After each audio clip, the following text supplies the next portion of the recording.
You may have noticed that the 2010s have been particularly rough for celebrities, and there's a decent chance at least one famous face you love has met their untimely and heartbreaking end. Here are a few of the most tragic celebrity deaths of the past decade.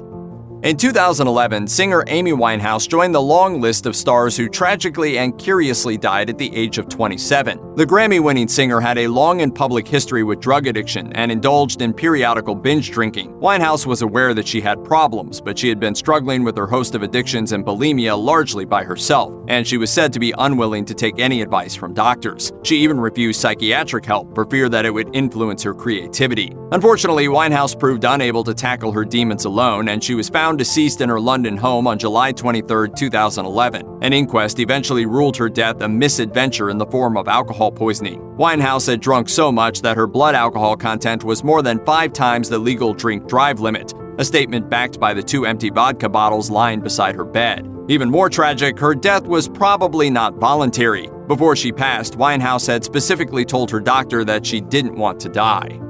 Whether he was wowing audiences in The Green Mile or smacking Ben Affleck around in Daredevil, Michael Clarke Duncan was an entertaining, talented actor who seemed destined for the kind of greatness that would match his hulking physical stature. Unfortunately, this wasn't meant to be. In July 2012, Duncan suffered a heart attack and his health never bounced back. In September, he died at Cedars-Sinai Medical Center in Los Angeles, where he had been placed on life support. He was only 54. Unfortunately, for a man who projected such a warm and positive image in life, Duncan's death was marred by unpleasantness. Several of the late actor's friends and family members claimed that his fiancée, Omarosa Manigault, had manipulated the weakened Duncan to make her the main beneficiary in his will. Duncan's family and Omarosa have had bitter arguments about the latter's role in the late actor's life, and the various ways she allegedly exploited him for personal and professional gain. While Omarosa has vehemently denied all accusations levied against her, members of the family said in 2018 that they were still quite distraught about her role in the whole ordeal.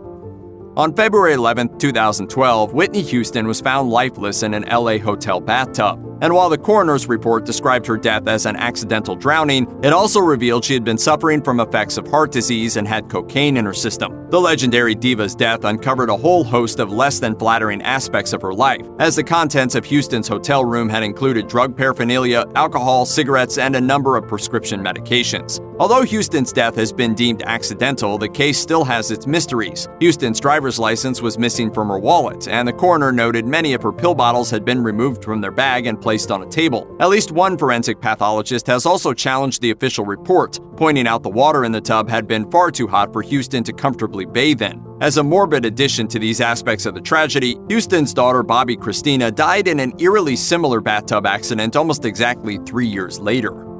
Philip Seymour Hoffman was an actor equally at home starring in huge blockbusters as he was carrying small art house films and critically acclaimed biopics. Few others could deliver an Academy Award-winning performance as the main character of Capote, then go on to fight Tom Cruise in Mission Impossible 3. Both Hoffman's willingness to embrace all sorts of roles and his invariably nuanced performances constantly expanded his stellar reputation, and there's no telling what he could have gone on to achieve in the field of cinema.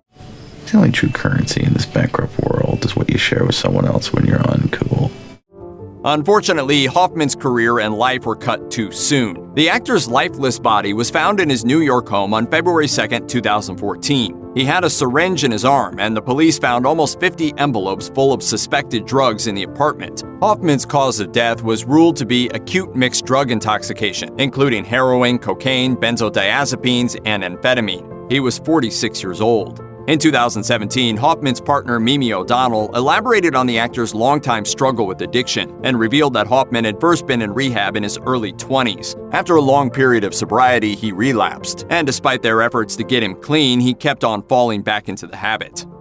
On August 11, 2014, the unimaginable happened. Robin Williams died by his own hand. The 63-year-old actor and entertainer hanged himself in an empty bedroom of his house, and a toxicology report revealed antidepressants, caffeine, and Parkinson's drugs in his system. Williams' death was obviously a huge blow for his loved ones, but also proved difficult for pretty much everyone. In public, Williams projected a hugely charismatic and cheerful image, and remained an entertainment legend, with more classic roles under his belt than almost anyone else working. But things were different behind closed doors. Williams suffered from severe depression and had been diagnosed with Lewy body dementia, a deteriorating condition similar to Parkinson's. To put his predicament in perspective, his wife, Susan Schneider, later said that Williams's depression was one of 50 symptoms, and it was a small one.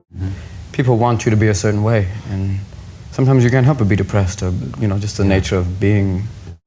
One contributor to his depression could easily have been the dreadful realization that his condition would slowly destroy the most valuable tools of his trade, his voice, his movements, and his sharp mind. One of Williams's doctors summed up the awful situation. Robin was very aware that he was losing his mind and there was nothing he could do about it.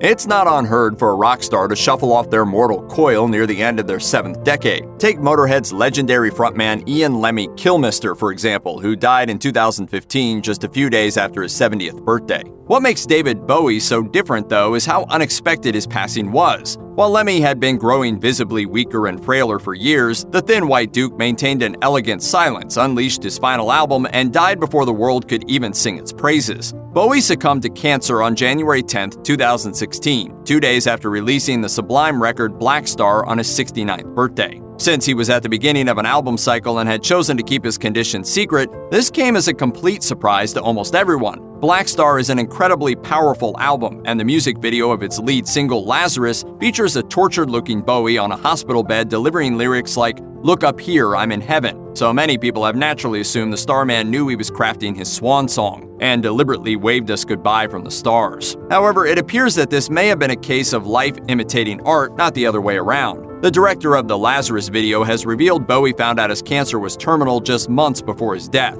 and the song and the video concept both existed by that point. On January 14, 2016, less than a month shy of his 70th birthday, actor Alan Rickman passed away. Of course, the 69-year-old actor wasn't exactly young when he succumbed to pancreatic cancer in 2016, but Rickman's death was all the more tragic for 2 reasons. Firstly, the actor was a relative late bloomer, with his breakout role in Die Hard coming around when he was 41 years old. But Rickman was also at the top of his game when he died, having become a worldwide megastar thanks to his prominent role as Severus Snape in the Harry Potter movies. By Grabthar's hammer. What a savings. And just like David Bowie, Rickman had decided not to disclose his condition publicly, so the news came out of nowhere too.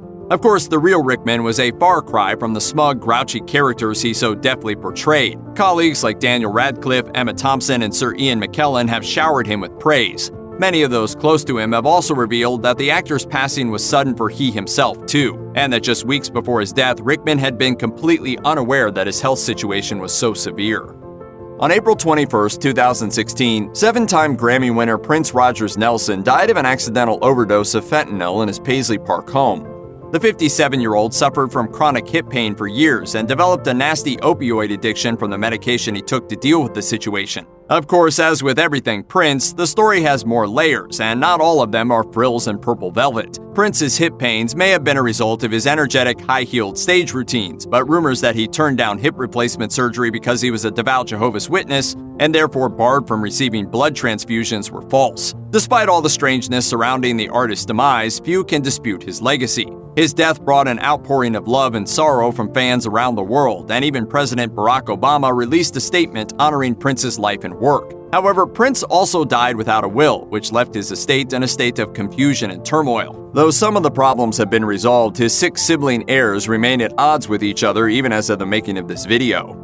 With the exception of the Fast and the Furious Tokyo Drift, Paul Walker had starred in every single Fast and the Furious movie until his untimely demise, which came in a manner that eerily reflected his own career. The 40-year-old actor died in a car crash on November 30, 2013, although he wasn't driving the vehicle himself. He was a passenger in a Porsche Carrera GT driven by his friend Roger Rodas, who lost control of the car, which spun and crashed at over 100 miles an hour, bursting into flames and nearly splitting in half. Walker and Rodas were attending a car-themed charity event and had decided to take the Porsche out for a spin. The event's attendees soon heard a loud bang and spotted smoke from the accident rising in the distance. Walker's cause of death was down to the combined effects of traumatic and thermal injuries. The incident sent massive shockwaves through Hollywood and was especially devastating for the famously close-knit Fast and the Furious cast. Walker's most notable co-star Vin Diesel was particularly distraught about his friend's passing. Diesel has admitted that he struggled with Walker's death for years and that making The Fate of the Furious, the first movie in the franchise that was shot entirely after Walker's demise, led him to a very, very dark place.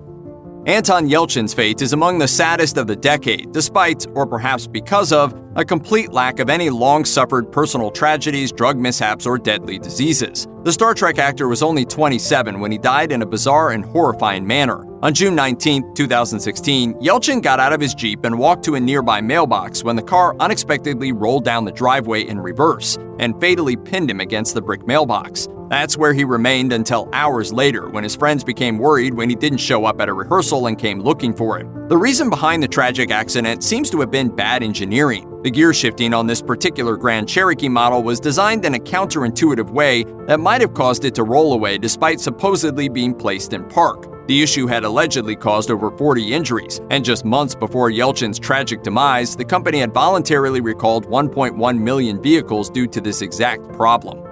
On December 25, 2016, George Michael stepped into the great beyond. The 53-year-old musician was in a fairly good place, both personally and career-wise, when he died in his sleep of heart and liver disease. But he had seen his share of scandals. In 1998, a lewd conduct arrest at a public men's toilet made headlines, and later in his career, he landed in hot water with the law for illegal drugs. It wasn't until after his death that another side of the legendary Wham singer became known to the public. After Michael's death, numerous individuals and charities came forward, telling stories about the countless anonymous acts of goodwill that the artist had performed over the years. Too late, the world discovered that all these years, Michael had given away much of his time and possessions to help those in need, giving waitresses massive tips so they could pay off their nursing school debt, volunteering at homeless shelters, and donating literally millions to various charities. As the founder of the Childline organization put it, no one outside the charity knew how much he gave to the nation's most vulnerable children. In 2016, to the devastation of Star Wars fans everywhere, Carrie Fisher died at the age of 60. On December 23rd, the actress started feeling unwell on a plane, the cause of which was later revealed to be a massive heart attack. Fisher died in the hospital on December 27th from sleep apnea and a combination of other factors. Fisher also had cocaine and trace amounts of other drugs in her system at the time of her death, though it's not clear whether this contributed to her heart attack. Her family had pointed out this wasn't exactly news, however. Fisher was always quite open about the fact that she had struggled with mental illness and addiction from a very young age. She started smoking marijuana at 13, and her cocaine use extended way back to the days of shooting The Empire Strikes Back. At 24, she received a bipolar disorder diagnosis and was even treated with electroshock therapy for the condition. But through all this, Fisher persevered and flourished, and she was always far more than her most famous role, too. Apart from her acting career, Fisher was also a prolific author and screenwriter who specialized in script doctoring and had a hand in revising and perfecting a huge number of movie scripts, from Outbreak to Sister Act. Oh, and she was also a bona fide icon and a hero to millions. No big deal. I love you very much, and I'm sorry. April 20th, 2018 saw the passing of the musician Avicii. In just a few years, Tim Berling had become one of the most famous figures in the music industry and had even amassed a fortune of an estimated $50 million. However, the riches and adoration of the masses did little to make the artist happy, and he often admitted that he was never really motivated by financial gain. Eventually, Avicii's fame sent him in a downward spiral of depression and anxiety, and he quickly descended into alcoholism. Naturally, this brought its own set of troubles. His heavy drinking contributed to acute pancreatitis, and he had to undergo surgery, during which his appendix and gallbladder were removed. By 2016, his assorted issues caused him to quit touring, and his family says he subsequently found it hard to find any kind of balance in life. Tragically, Avicii ultimately decided to end his own life during a vacation to Oman. He was only 28 years old.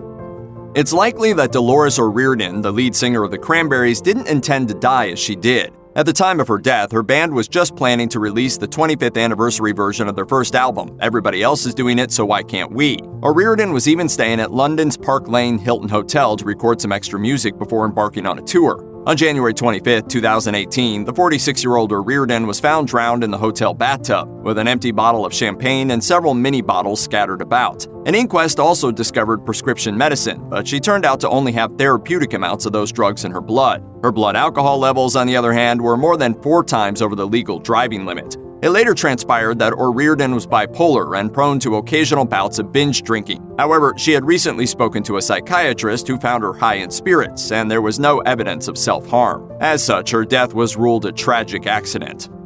In Anthony Bourdain's many TV shows, the author and celebrity chef came across as a man who truly loved life. Snarky and curmudgeonly though he might have been, he always had a word of comfort to share, and an endless curiosity for whatever cultures his travels took him to. Behind the scenes, however, things weren't so happy. And on June 8, 2018, the 61-year-old Bourdain was found dead in his hotel room in Kaisersberg, France, in the middle of shooting the latest series of his Parts Unknown TV show. He had chosen to end his own life. Many different rumors and theories have sprung up around Bourdain's tragic passing, but while it has become clear the man was far from as happy-go-lucky as he had always seemed, it's possible nobody will ever know for sure why he chose to take his own life. Still, it's perhaps better to focus on the many positives of Bourdain's life and career, and some kitchen professionals have started doing precisely that by making suicide prevention part of Bourdain's considerable legacy, while several organizations have started initiatives to help service workers in his honor. If you or anyone you know is having suicidal thoughts, please call the National Suicide Prevention Lifeline at 1-800-273-TALK, 8255.